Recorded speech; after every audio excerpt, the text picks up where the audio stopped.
됐어요. 6장 21절이 아니라 16장인데 일자가 빠졌습니다. 우리 마태복음 16장 21절 21절부터 24절까지 보겠습니다. 마태복음 16장 21절부터 24절까지 제가 봉독할게요. 이때로부터 예수 그리스도께서 자기가 예루살렘에 올라가 장들과 대제사장들과 서기관들에게 많은 고난을 받고 죽임을 당하고 제3일에 살아나야 할 것을 제자들에게 비로소 나타내시니 베드로가 예수를 붙들고 항변하여 이르되 주여 그리 마옵소서 이 일이 결코 주께 미치지 아니하리이다. 예수께서 돌이키시며 베드로에게 이르시되 사단아 내 뒤로 물러가라. 너는 나를 넘어지게 하는 자로다. 네가 하나님의 일을 생각하지 아니하고 도리어 사람의 일을 생각하는도다 하시고 이에 예수께서 제자들에게 이르시되 누구든지 나를 따라오려거든 자기를 부인하고 자기 십자가를 지고 나를 따를 것이니라. 아멘. 아멘.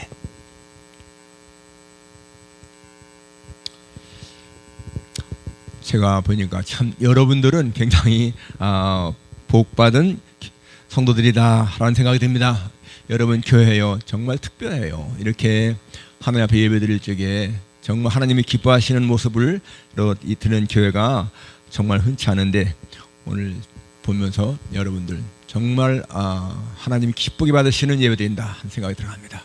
우리 천병수 권사님의 50대에서는 제가 몇 번 봤지만 너무너무 은혜스럽습니다. 정말 하나님이 기쁘시게 아주 기뻐하실 것 같아. 오늘 여러분 헌신 예배 드리시는데 여러분 헌신 예배 의미 알죠? 희생 제물 되는 겁니다. 여러분 자신이요 하나님 앞에 제물로 바쳐지는 거예요. 저 모리아산에서 아브라함이 자기 아들 이삭을 번제로 드리려고 다 올려놓는 것 같은 그러한 내가 하나님 앞에 이 시간 제물 된다. 하나님이 기쁘게 받으시는 제물로 바쳐진다 하는 그러한 마음 가지고 예배를 드려야 되는 거예요. 오늘 예수님을 따르는 길 우리가 너무나 잘 알고 있습니다. 우리 신앙생활은요 몰라서 못하는 경우도 있지만은 사실은 다 아는데 이게 행동이 안 따르지 않습니까? 얼마나 많은 설교를 듣고 얼마나 많이 성경을 읽고 그렇지 않습니까? 그런데 우리의 삶이 따르지 않을 때가 참 많은 거예요. 거기에 핵심이 뭔가 하면은요 페이스라고 하는 말, 이 페이스 믿음이라고 하는 것에 대해서 우리가 너무 피상적으로 아는 거예요. 이 페이스 믿음이라는 것에 대해서 확실하게 알면은 우리의 신앙생활은 훨씬 수월하고 잘 될 수가 있는 거거든요. 여러분 중세 시대를 우리가 암흑 시대라고 하잖아요. 가톨릭 암흑 시대. 그 암흑 시대를 생각해 보세요. 그렇게 하나님을 잘 믿는다고 하는 교황들, 많은 사람들. 그런데 여러분 중세 시대에 어떤 일이 있었죠? 성경이 금서였어. 금서. 읽으면 안 돼. 아니 하나님의 백성들이요 성경을 읽으면 안 돼. 읽으면은 죽임당하는 거예요. 이게 얼마나 잘못된 거겠어요. 그거는 믿음에 대해서 잘못 알았기 때문에 그런 거예요. 그러니까 이게 얼마나 이 기독교 역사가 잘못되는 걸 알 수 있습니다. 그러니까 페이스가 제대로 잡혀 있으면은 우리는 하나님이 기쁘시게 받는 삶을 살 수가 있는 거야. 그러니까 마르틴 루터가 이게 천주교 하다 보니까 나중에 그 모든 천주교의 그 보면서 이거 뭔가 잘못된 것 같잖아요. 그러니까 오직 의인은 믿음으로 말미암아 산다 하는 이거 오직 의인은 믿음으로 말미암아 살리라. 이 믿음 페이스에 대한 확실한 깨달음 가지고서 그렇게 행한 것이 바로 종교개혁이지 않습니까? 그러니까 우리는 사실 뭐 성에 대해서 많이 알고 다 듣는데 우리 행실이 안 따르기 때문에 문제된 거죠. 이 세계의 모든 우주 속에는요 질서가 있습니다. 질서. 이 질서는 하나님이 정하신 거예요. 그러니까 보세요, 여러분. 태양은 이 지구는 자전하면서 태양 주위를 돌고 있지 않습니까? 태양은 또 태양 자체가 또 이 연을 도는 거예요. 모든 거는 질서가 있습니다. 그 질서가 깨지면은 혼란이 오는 거고, 질서가 제대로 잡혀지면은 이게 순조로운 거예요. 마찬가지로 우리 인생에서도 질서가 있습니다. 우리 삶에도. 지금 세계 골프 선수 가운데 세계 랭킹 1위가 스코티 셰플러라고 하는 미국 사람입니다. 29살 먹은 사람인데요. 이 스코티 셰플러는 지금도 세계 랭킹 1위인데 골프 선수들이 굉장히 우승하고 싶어하는 대회가 뭔가 하면은 조지아에서 열리는 어거스타에서 열리는 그 메스터스 게임이에요. 메스터스 게임이라고. 그거는 이제 우승자에게 그린 자켓을 딱 입혀주고요. 진짜 골프 선수라면은 거기서 한번 우승하면은 진짜 목적을 달성하는 그런 걸 거예요. 다른 대회 10번 우승하는 것보다 그 대회 한 번 우승하는 게 더 영광스럽습니다. 그 대회에서 이 스코티 셰플러는 2022년하고 2024년 두 번이나 우승을 했어. 금년에도 메이저 대회 우승하고 하여튼 걸 참 잘해요. 그런데 그가 그 시상식 할 때 그린 자켓을 딱 입으면서 소감을 말할 때 이런 말을 했습니다. 나는 하나님에게 골프라고 하는 달란트를 받았습니다. 나는 이 달란트를 오롯이 하나님의 영광만을 위해 쓰기를 원합니다. 그리고 내가 여기에 서 있는 이유이기도 합니다. 나는 이기고 지는 것에 연연하지 않습니다. 나는 골프를 통해서 하나님의 영광이 드러나면 그것으로 만족해합니다. 그러면서요 또 이런 얘기도 했습니다. 내 삶에서 우선순위를 정하라면 하나님 신앙이 1위, 우선 첫째가 하나님 신앙, 둘째가 가족, 그리고 골프는 그 다음입니다. 참 그 고백을 보면요 참 신앙인인가, 참 신앙인. 여러분 하나님 신앙 첫째 맞습니다. 둘째가 가족이라는 거 기억하세요. 셋째가 이 사람은 골프라고 했잖아요. 자기 사역. 그러니까 우리의 삶에서 질서가 그겁니다. 하나님 신앙 첫째고요. 둘째가 가족이고 세 번째가 자기가 하는 직업인 거예요. 자기가 하는 직업.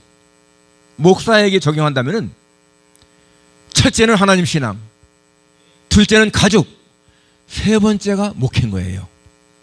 세 번째가 목회. 그런데 많은 목사님들이요 이 목회를 두 번째에 놔. 그게 하나님 기뻐하시는 것인 줄 알아. 가족은 세 번째로 놔. 그러니까 하나님 신앙 첫째 당연하죠. 두 번째가 목회야. 가족은 희생당해도 괜찮아. 이거요 옳은 것 같지만은요 잘못된 거예요. 여러분 강남에서 유명한 목사님, 우리 다 아는 목사님 있잖아요. 얼마나 유명한 목사님. 그분은 첫째가 하나님 신앙이었어요. 그런데 두 번째가요 가족이 아니야. 목회야. 목회. 교회 부흥시키는 거. 그러니까 그 교회 막 몇천 명, 몇만 명이 됐잖아요. 그런데 그 아들이 지금 어떻게 되죠? 여러분 유튜브에 나오는 거 혹시 아시는 분 계세요? 응? 그 아들이 뭐라고 하느냐면은 예수님 부정합니다. 예수님 우리 구주 말이 안 된다는 거예요. 어떻게 한 사람이 죽어가지고 전 인류가 구원받느냐? 말이 안 된다. 그런데 어떤 일이 있었느냐? 제가 그 전에 91년도에 그분이 LA에 와서 제자훈련할 적에 제가 참석을 했거든요. 그때 이런 말씀하시더라고.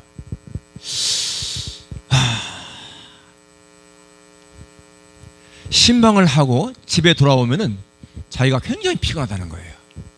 피곤해서 침대에 누워 있으면은 아들이 와가지고 아빠 같이 좀 시간 좀 보내달라고 보내려고 그런다는 거예요. 그러면 야야 아빠 지금 피곤해 나가. 그랬다는 겁니다.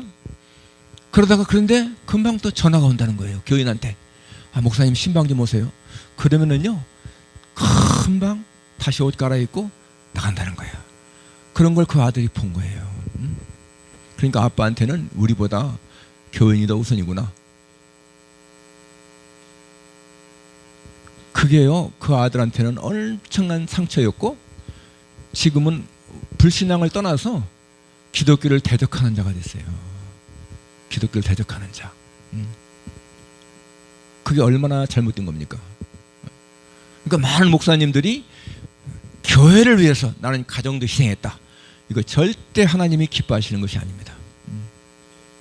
제가 필라델피아에서 거기도 어떤 큰 교회 목사님이 그런 얘기 많이 하세요. 자기는 자기 딸 아들들이 중학교 고등학교 졸업할 때 한 번도 졸업식 가본 적이 없대. 신방 가느라고 그 시간에. 네? 그것도 마찬가지입니다. 그분에게는 목회 사역이 두 번째야. 그런데 그거 절대 옳은 게 아니거든요. 그 아들한테 굉장한 상처예요. 우리 아빠가 자기 졸업식에 한 번도 안 왔다. 굉장히 큰 상처입니다. 그 질서, 내가 이 스코트 셰플리 얘기를 하면서 그 사람의 그 비록 그는 골프 선수지만은 골프를 정말 중시하지만은 그거는 셋째다. 첫째가 하나님, 둘째가 가족, 셋째가 자기 직업. 여러분, 이러한 질서를 우리가 지켜나간다는 거 정말 중요해요.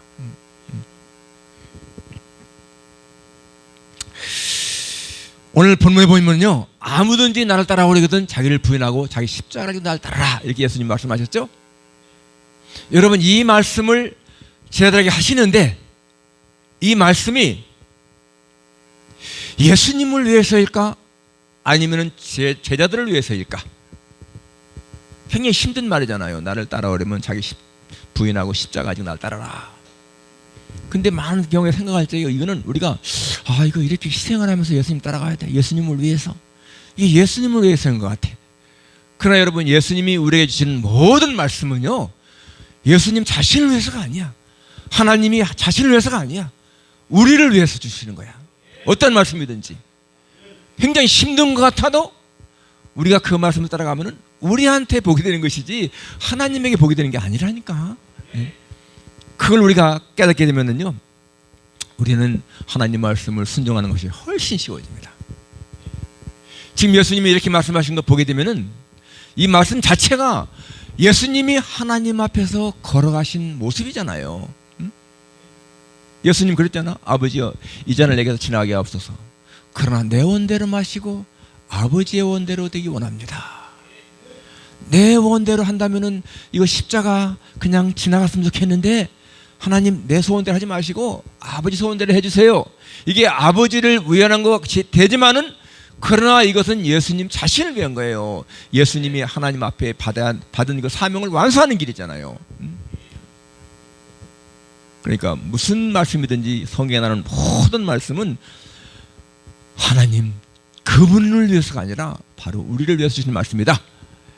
여러분, 우리의 삶의 최고의 영광은요, 하나님이 영광 받으시는 거야. 그게 우리가 기뻐한 것이니까. 그러니까 하나님 말씀을 순종하는 것, 그것이 우리를 진짜 위한 거지. 하나님 위한 것이 되지만은, 이런 생각하게 되면 우리가 하나님 말씀을 순종할 때 훨씬 기쁘게 할 수 있습니다.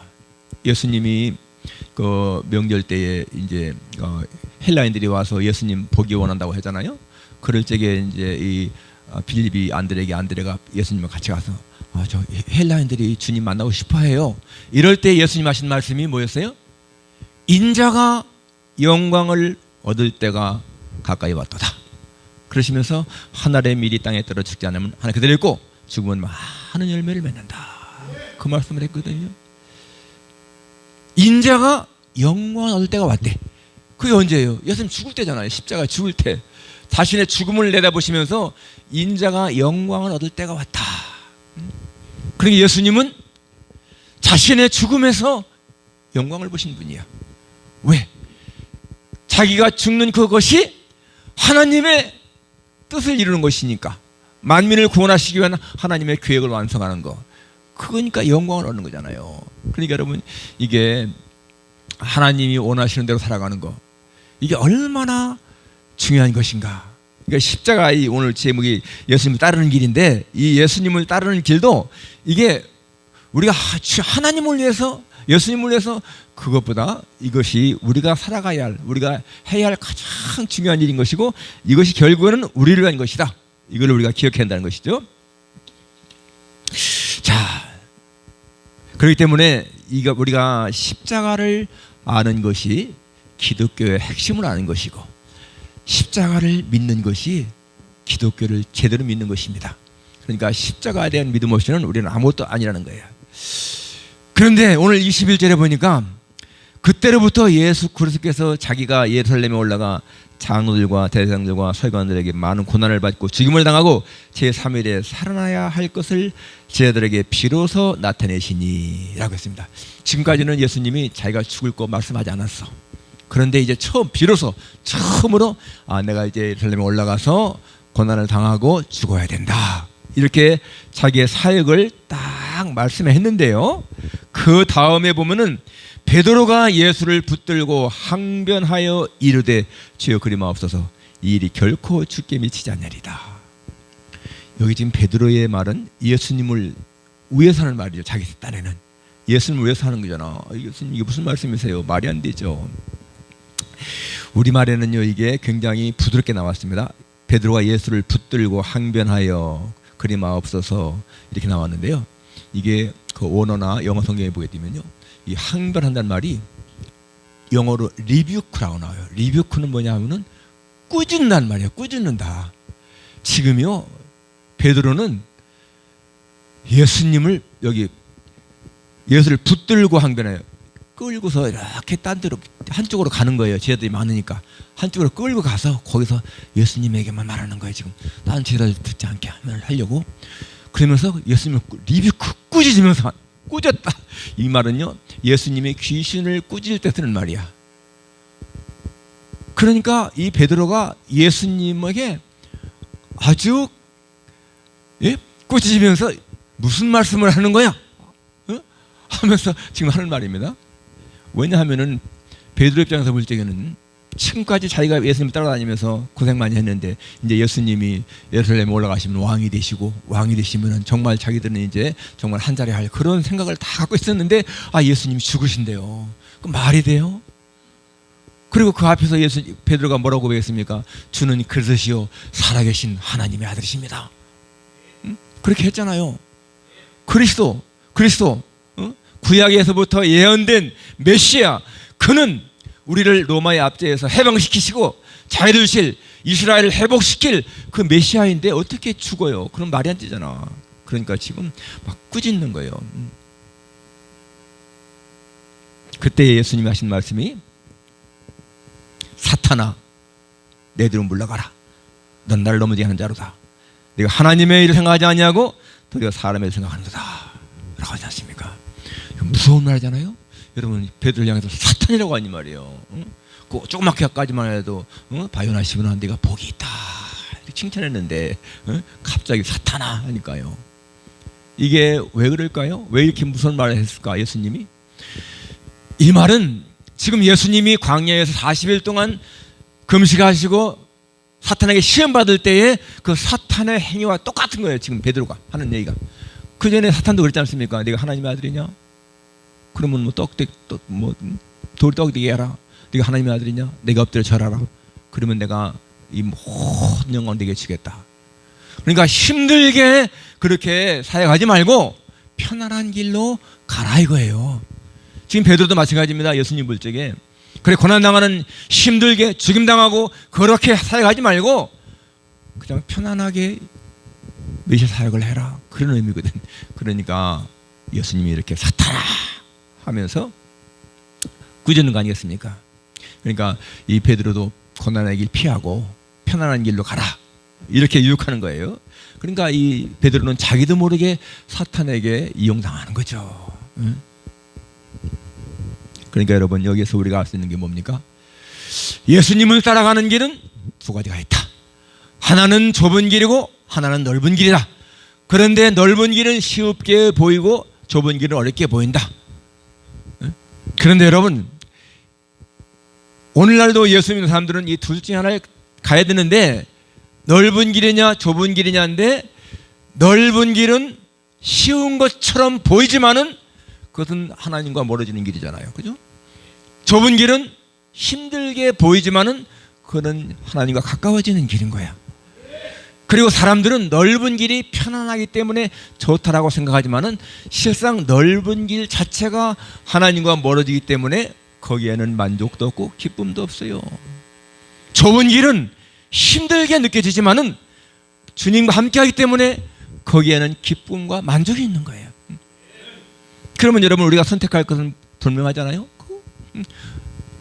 바울의 고백 보세요. 바울의 내가 죽도록 수고도 많이 하고 매도 수없이 맞고 그런 그 고백하잖아요.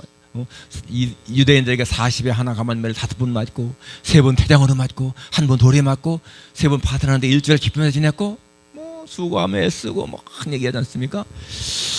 그런데 그렇게 고생을 하지만은 바울이 그것 때문에 막 괴롭다고 하고 불행을 느꼈나요?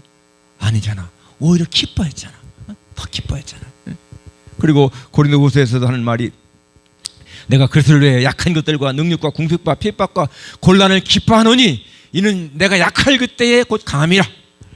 네. 능력, 궁핍, 여러 가지 박해 그런 거 받지만은요 기뻐한다는 거야 도리어.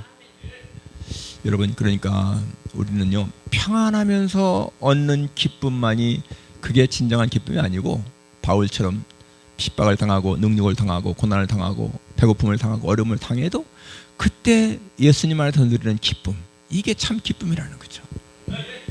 저도 지금까지 살아오면서 이렇게 목회하면서 보면은요 물론 평안할 때 아무 문제 없을 때도 기뻐요. 그렇지만은 교회가 문제가 있고요 교회 건축할 적에 막 어려움 많이 있는데 그런 가운데서 하나님이 함께하는 것을 체험하면서 누린 기쁨이요 훨씬 값진 것 같아요. 우리 생활 속에서도 고난이 하나 없는 게 축복만 아니고 고난이 있어도 그것을 극복해 나갈 때에 누리는 기쁨이 더 큰 기쁨이라는 거 우리가 알 수 있지 않습니까? 주기철 목사님이 이런 말씀을 했어요.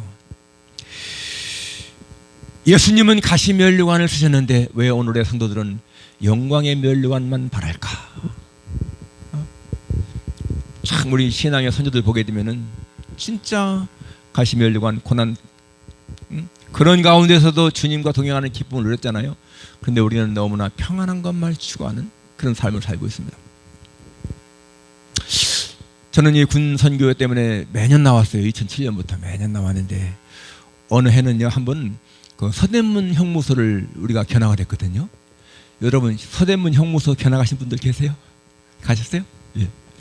저는 그때 벌써 한 10년 됐을 것 같아.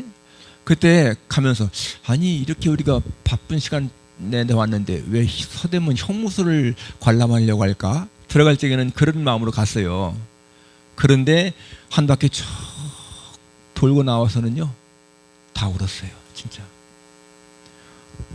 우리는 서대문 형무소가 왜 있는지도 몰랐어.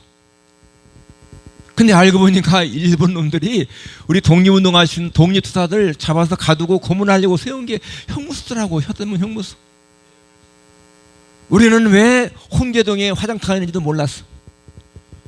그런데요 거기에서 우리 독립운동하신 분들을 고문하고 죽이고는 그 굴 통해서 나가다가 바로 화장시킨 데가 홍제동이더라고.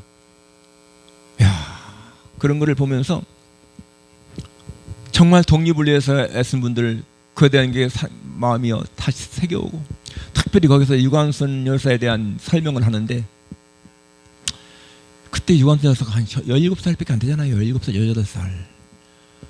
그런데 거기에서 같이 될 적에 막 기도하고 찬송하니까요 시끄럽다고 조용하라고 막 그렇게 간수되고 그러는 거야. 그럴 적에 유관순 열사가 내 민족의 고통 함성이 들려오는데 내가 어떻게 가만히 있을 수 있냐 그러면서 그냥 그렇게 기도하고 찬송 부르고 재판을 받는데 그 재판장이요 우리 천황폐하의 은덕을 모르고 그렇게 나쁜 짓 한다고 막 그러니까 이 17, 18 먹었은 그 유관순 열사가 재판장을 향해서 무슨 말 하는지 아세요? 너에게는 천황폐하인지 모르겠지만은 우리에게는 우리를 침략한 원수라고. 그러면서요 의자를 막 집어던지는 거야. 거기.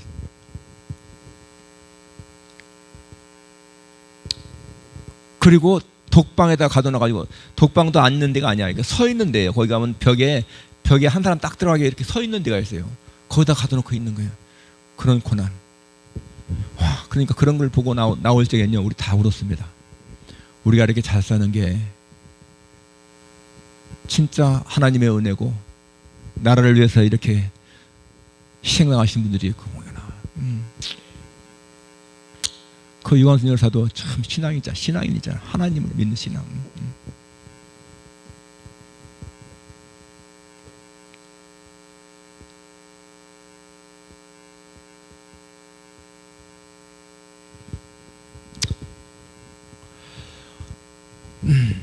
우리는 정말 하나님이 주신 그 은혜를 생각하면, 그리고 한 번은 또 저기야 그 양화진에 그 외국인 묘소를 갔거든요. 거기에는 지금은 내가 기억이 없지만 200 몇 분의 그 선교사님들의 무덤이 있어요. 그런데 거기 묘비명 캔드릭 무슨 여자분이죠? 선교사님, 저 미국의 텍사스 오신 분인데, 그분의 묘비명에는 이렇게 쓰여 있습니다. 나에게 1000개의 목숨이 있다면 그 1000개를 다 조선을 위해서 바치고 싶다. 외국인이 말이에요. 우리 한국인을 위해서. 또한 그 영국에서 오신 선교사님 그 묘비명에는 나는 웨스트민스터 사원에 묻히기보다 한국 땅, 조선 땅에 묻히기를 원한다. 그런 내용들. 그러니까 여러분, 그런 것 보면요, 진짜 가슴이요 정말 쩌릿쩌릿해요. 우리 한국이 이렇게 잘 사는 거, 교회가 발전한 게 우리만의 힘이 아니고 그렇게 외국인들의 눈물, 땀, 그게 많구나. 저는 그래서 이 군 선교에 오면서 제가 한국에 살 적에 근데 한 번도 안 가봤잖아요. 근데 이번에 와서 이렇게 우리는 꼭 오면은요, 화요일 날 도착해서 수목금 이렇게 여행을 해요. 그게 굉장히 저한테는 유익해요. 한 번은 저 강화도에서부터 시작해가지고 인천 내리로 해서 이렇게 경기도로 해서 저 전라도 저 목포 신안까지 돈 적도 있었고, 뭐 남쪽 이순신 거기 간 적도 있었고. 그런데 기독교 유적지를 돌면은요, 여러분 기독교 유적지 한번 가볼 만해요. 정말 기독교 유적지 우리 많아요. 그리고 내가 중학교 때에 그 상록수를 읽고 굉장히 감동받았는데, 박동혁과 최영신의 그 스토리. 근데 최영신 그분의 그 사역지가 경기도 안산이잖아요. 거기 가면 그분 기념관이 있습니다. 원래는 우리 소설에는 최영신으로 나오지만 원래 이름은 최용순이잖아요. 최용순. 최용순. 거기 가게 되면은 지금도 거기 묘가 있는데, 이쪽에는 박동혁 묘가 있고 옆에는 최용신 묘가 있습니다. 그러니까 둘이가 사랑했는데 나 죽잖아요. 먼저 부인이 여자가 죽지 않습니까? 그럼 나중에 이제 이 박동혁 분이 다른 여자하고 결혼했는데, 그게 최용신의 이제 후배인가 하여튼 제자인가 결혼했어. 나중에 죽을 적에 그 박동혁 그분이 그럽니다. 내가 죽으면은 내 시신을 그 용신이 옆에다 묻어달라. 그러니까 그 부인도요 허락합니다. 왜냐면 알으니까, 자기 그 남편하고 사랑을 알으니까. 그리고는 죽으니까 거기다 묻어주고, 이분은 미국으로 이민 가버렸는데, 그 무덤에 가서 우리가 참 보면서 그분들 사역을 보게 되면요, 진짜 목숨 걸고 하는 사역이야. 일본 놈들이 그렇게 막 방해를 해도 끝까지 밀고 나가는 그런 사적지. 저 전라도에 가면은 무슨 교회가 있죠? 거기 교회 가면 거기 조덕삼 장로하고 이 무슨 목사님의 사역지. 그런데 가면은 얼마나 감동받는지 몰라요. 조덕삼 장로가 거기에 유지입니다. 그 당시에 금산교회구나. 금산교회. 거기다가 자기 사랑방에서 교회를 시작했지 않습니까? 교회를 시작했는데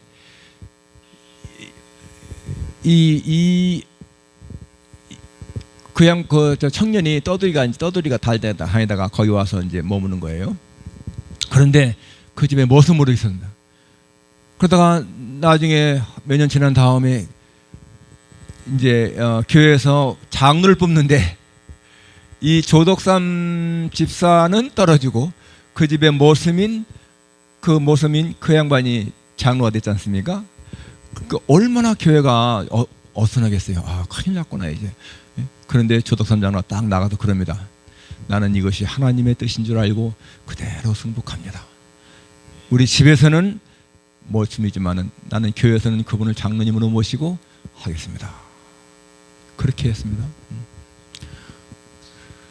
그 교회가 옛날에는 이렇게 기역자로 됐어요. 기역자로. 그래갖고 이쪽에 가운데가 커튼이 쳐 있고 이쪽에 여자 앉는 그런 교회예요. 지금은 옆에다 새로 졌지만은 그거는 그대로 보존하고 있어요. 옛날 건물도. 그리고 나서 그 다음에 이 조덕삼 씨도 이제 장로가 됐는데, 그 먼저 장로된 그 이 장로님을 평양신학교로 유학 보내고요. 거기서 공부 마치고 다시 담임 목사님으로 청년합니다. 그 교회에. 그런데 이 장로님, 이 목사님이 합동 측에 역사에 1년 이상 총회장한 사람이 없어요. 근데 그분이요 3번이나 총회장했습니다. 역사에 나와요. 합동측 역사에. 그 모습이었던 그 장로님이 신학 공부하고 나서 합동총회에 총회장을 3번, 3년 한 그런 기록.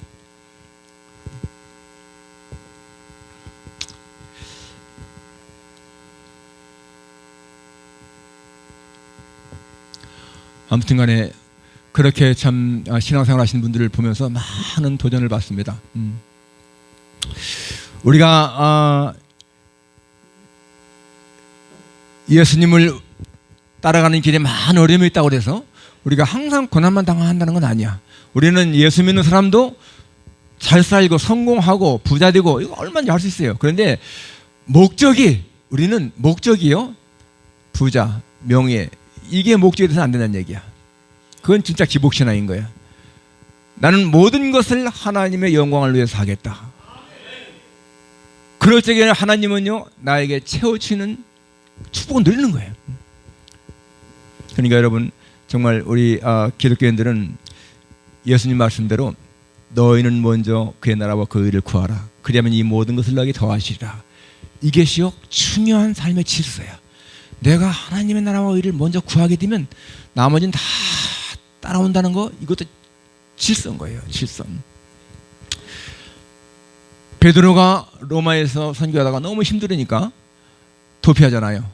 로마시에 벗어나가지고 다 아피아 길로 막 뛰어가는데 새벽에, 이른 새벽에 옆을 누군가 딱 스쳐 지나가는 사람이 있어.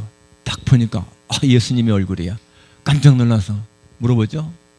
코바디스 도미네, 주여 어디 가십니까?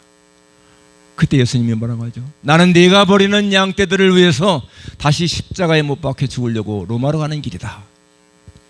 그럴 때에 이 베드로가 정말 피가 막 거꾸로 솟는 것 같아. 그 자리에 엎드려서 예수님 잘못했습니다. 내가 하겠습니다. 그래서 다시 가잖아요. 로마로. 그리고는 마침내 그는 순교당합니다. 정말 우리가 예수님을 믿는다고 하면은 정말 주님이 기뻐하시는 길을 가고 있는가? 오늘 우리가 신앙생활하면서 오늘 내 생활이 진짜 예수님이 기뻐하시는 삶일까? 한번 심각하게 질문해 봐야 돼. 내가 주일마다 예배 참석하고 헌금 잘하고 기도 잘하고 성경 많이 읽는다고 해서 만족할 수 있을까? 이것으로 예수님이 정말 기뻐하실까? 물론 그렇게 해야 되죠. 그렇지만 정말 더 중요한 것은요, 내 몸에 진짜 예수님의 흔적이 있어야 돼. 사도 바울이 뭐라고 했어요? 내 몸에 예수의 흔적이 있다. 그 예수의 흔적이 뭘까요? 바울에게 예수의 흔적은 아까 말한 것처럼 유대인에게 40에 하나 감한매 5번 맞고 3번 태장에 맞고 돌에 맞고 그런 것 때문에 얻는 육체의 상처 흔적이 있어요. 예수님 때문에 그 많은 고난을 당했기 때문에 받은 흔적들, 그게 예수님의 흔적이거든. 그러나 여러분 오늘 우리는 그런 흔적 없어. 우리가 뭐 예수 믿는다고 해서 매를 맞습니까? 뭐 합니까? 그러나 우리도 분명하게 예수의 흔적은 가져야 돼. 그 흔적이 뭘까요? 예수님은 우리에게 흔적을 주었습니다. 그게 우리 안에 계신 성령님이야. 너희가 하나님의 성령인 것과 하나님의 성령이 너희 안에 계신 것을 알지 못하느냐? 그렇죠. 우리 안에는 예수님이요 분명하게 예수님의 흔적을 주었어. 이게 뭐예요? 성령인데 그 성령은 이 흔적이라고 하는 말이 스티그마라고 하는 말이요, 옛날에 노예라든지 말에다가 찍는 불도장이야. 불도장을 쫙 찍으면 그게 표시거든요. 근데 에베소에 보게 되면 이 성령이 성령으로 인치신다고 그랬어. 성령으로 인치신다, 도장 찍는다. 그러니까 성령이 우리 안에 계신 것은 우리가 하나님의 것이라고 하는 불도장이랑 마찬가지야. 성령. 그게 예수님의 흔적이에요. 그럼 여러분 예수님의 흔적이 아닌 사람들은 어떻게 살을까? 성경에 나온 대로 성령을 따라 행하라. 성령을 따라 행하라. 그렇죠. 우리의 삶이 성령을 따라 행할 때에는 정말 하나님이 기뻐하시는 삶. 또 한 가지 성령의 열매 맺는 삶. 여러분 정말 우리가 예수님을 바르게 따라가는 길은요 고생만 하고 막 그런 것이 아니야. 사랑이 있고 실학이 있고 화평이 있고 오래 참고 자비 양선 충성을 절제, 그러한 모습이 삶에서 보여야 그게 예수님을 따라가는 사람의 바른 모습인 것이죠. 그러니까 정말 기쁨, 감사, 평안, 만족, 그런 것이 있어야 한다는 거예요. 그러니까 여러분 우리가 예수님을 따라가는 길은 좁은 길이라고 하지만 그 좁은 길이 고난길처럼 보이지만은 세상 사람들이 알지 못하는 그런 기쁨과 만족이 있는 길인 것이고, 넓은 길은 사람들이 쉬운 것처럼 보이지만은 사실 거기에는 진정한 만족이 없다. 세상에서 여러분 권력 꼭대기에 올라가고 돈 많고 뭐 지위가 높은 사람은 여러분 그 마음이 만족할 것 같죠? 아니에요. 그들 마음속에 공허감이 있습니다. 허무감이 있어요. 그런데 예수 믿는 사람들은 비록 가진 게 많지 않아도 지위 안 높아도 그런 게 부럽지가 않아. 네? 사실 세상적으로다가 잘 산 어떤 사람들 뭐 명품백이 뭐 10개, 20개 있고 무슨 뭐 값비싼 구두가 뭐 몇십 켤레 있고, 우리 예수 믿는 사람 눈으로 볼 적은요 그런 거 하나 진짜 바울이 말한 것처럼 그거는 버리는 쓰레기 같은 거잖아요. 자, 그래서 여러분 우리는 예수님을 따라가는 자들로서 매일매일의 삶이요 정말 주님과 동행하는 삶을 살고 항상 하나님을 의식하면서 살아야 돼. 아침에 일어나면은 여러분 반드시 감사 기도하세요. 하나님, 지난 밤에도 단잠 자기 위해서 감사합니다. 그리고 오늘도 하나님의 자녀로서 자부심 가지고 살겠습니다. 주님과 함께하는 하루가 되게 해주세요. 하루 낮 살면서도 하나님 모든 일을 주님과 함께하기 원합니다. 어려운 일 당할 때 이때 어떻게 할까요? 항상 주님과 함께하는 그런, 그러니까 매일매일의 삶이 하나님과 같이 살아가는 거예요. 저녁에 되면은 잠자리 누울 적에는 하나님 오늘도 하루 잘 살았습니다. 감사합니다. 편히 쉬게 해주세요. 그럼 하루하루가 만족한 거예요. 한 달 전쯤에 제 아내와 같이 아침을 먹으면서 이런 얘기했습니다. 아침을 먹으면서 진짜 아침 먹는 시간이 참 행복하고 같이 밥 먹는 시간이 행복해요. 그러면은 우리가 이렇게 행복하게 살지만은 언젠가는 이제 우리의 마지막 날이 올 거야. 그럴 때라도 우리 절대로 당황하거나 원망하거나 그러지 말고 살아온 삶에 대해서 감사하며 주님 나라에 가자. 왜? 우리는 헤어져 나가서 끝나는 것이 아니고 다시 천국에서 영원히 살 것이니까. 그럼 서로가요 그렇게 말하면서 기뻐해요. 정말. 제가 낮에도 얘기한 것처럼 상대를 먼저 배려하는 그런 마음 가지고 부부가 살면은요 진짜 행복해요. 저는 대학교 1학년 때부터 와이프 만났는데 지금까지도 그 대학교 때 연애할 때 그런 감정이 지금도 살아있어 그냥. 예. 그래서 서로가 아주 정말 참 우리가 이렇게 살아가는 모습을 누가 이렇게 본다면은 아마 너무 닭살 돋는다고 할 것 같아. 예. 그러니까 대학교 때 어릴 때 순수한 마음이 그냥 살아있으니까 그렇습니다. 그리고 정말 우리가 예수 믿는다는 것이 얼마나 감사한 것인가 생각하면 저는 아내에 대해서 감사한 게 아내가 저를 다시 인도했잖아요. 내가 초등학교 때부터 교회 다녔지만은 중학교 때 안 다녔기 때문에 그때 다시 다니게 한 것이 아내였기 때문에 하여튼 그 굉장히 감사함을 느끼고 평생을 이렇게 살아오면서 목회할 적에 또 사모로서의 사역도 너무나 잘해줬고 그래서 감사하고요. 그래서 같이 이렇게 살아가는 사람들이 너무너무나 행복합니다. 그리고 지금도 나는 하나님 안에서 살아가는 내 삶이 너무 행복하다. 그래서 그렇게 고백해요. I'm so happy every day, every hour and every moment. 매일 매 순간, 매일 매 시간 몇 순간 행복합니다. 진짜 은퇴한 후에도 하나님께서 기회를 주셔서 이렇게 나와서 설교할 수 있고요. 거기 살면서도 또 하루 한 달에 두 번 이상은 설교할 수 있고 신학교 강의도 할 수 있고 또 이렇게 거기에 있는 주간 빌라에다가 계속 칼럼을 매주 쓸 수 있고 바쁘게 살아가는 게 너무너무 감사하고 그래서 여기 정말 여러분 교회에 와서 이렇게 말씀 전하는 게 저한테는 너무 감사하고, 예, 진짜 목사님한테 감사드리고 여러분 성도님들에게 감사드립니다. 기도하겠습니다. 하나님 아버지, 예수님을 따르는 길, 우리가 주님을 따라가는 길은 힘든 일처럼 보이지만은 그러나 그 길 속에서 우리는 만족을 얻고 행복을 누리는 것을 고백합니다. 넓은 길은 평안하게 보이지만은 하나님과 멀어지는 길이고 거기에는 진정한 만족, 행복이 없음을 저들이 깨닫습니다. 그러나 좁은 길, 주님을 따르는 길은 비록 힘든 것처럼 보이지만은 세상이 알지 못하는 기쁨과 만족이 있는 것을 저희들은 분명히 믿습니다. 하나님 아버지, 모내교 성도님들 참 좋은 기회 만나고 좋은 목사님 만나서 이렇게 영혼이 잘 되게 하신 것 진심으로 감사합니다. 영혼도 잘 되고 범사도 잘 되고 강건한 축복이 저들에게 늘 임하게 도와주시고 하나님의 교회에서 예배드리는 기쁨 누리게 하시고 가정에 살아가는 그 기쁨 누리게 하셔서 저들의 모든 삶이 행복한 삶, 만족한 삶을 살게 해 주시옵소서. 예수님의 이름으로 기도합니다.